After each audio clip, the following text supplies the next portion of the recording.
बैल का दूध। हमेशा की तरह एक दिन मौका पाकर दरबारी बीरबल के खिलाफ बादशाह अकबर के कान भरने लगे।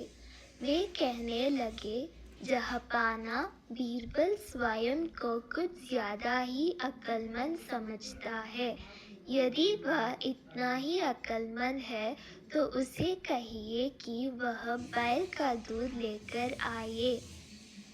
दरबारियों की बातों में आकर अकबर ने बीरबल की अक्लमंदी की परीक्षा लेने की सोची।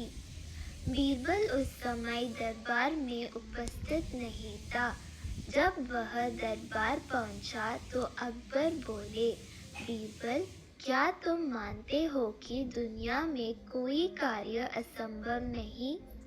जी हुजूर, बीरबल ने उत्तर दिया। तो ठीक है, हम तुम्हें एक काम दे रहे हैं। तुम्हें उसे 2 दिवस में के भीतर करना होगा।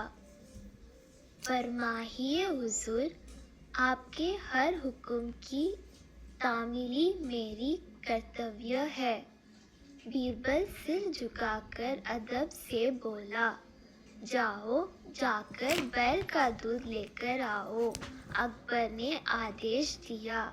आदेश सुनकर बीरबल बौखला रह गया। इधर दरबारी मन ही मन बड़े प्रसन्न हुए। वे जानते थे कि यह कार्य असंभव है, क्योंकि दूध गाय देती है, बैल नहीं।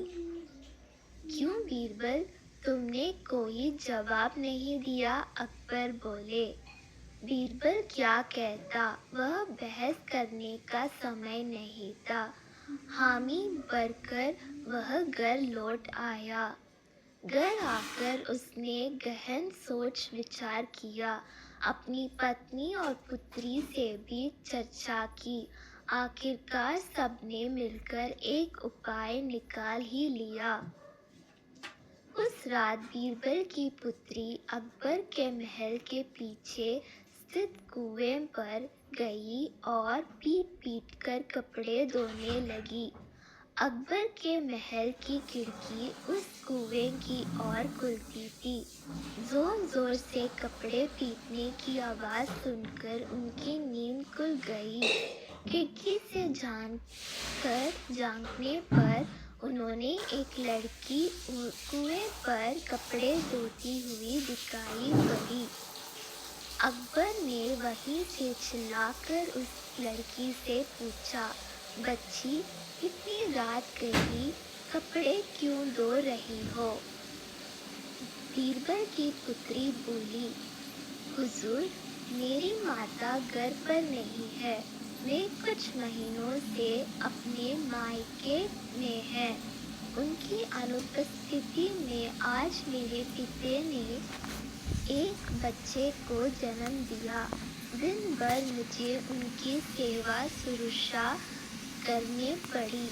कपड़े धोने का समय ही नहीं पाया, इसलिए रात में कपड़े धो रही हूँ।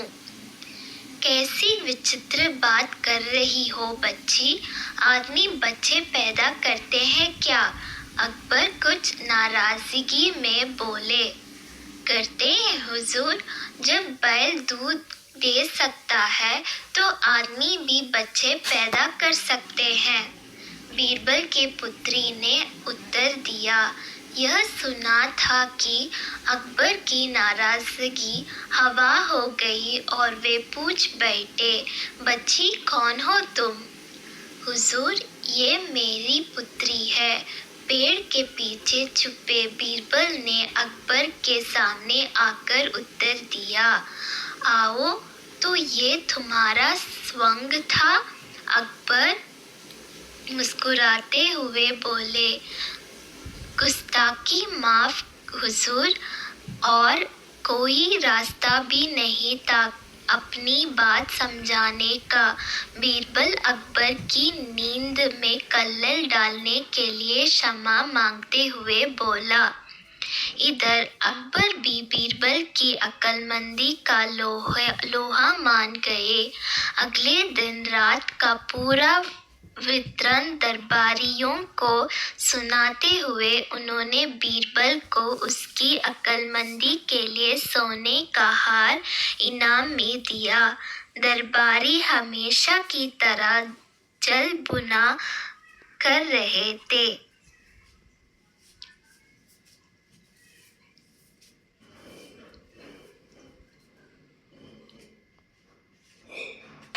मोहब्बत की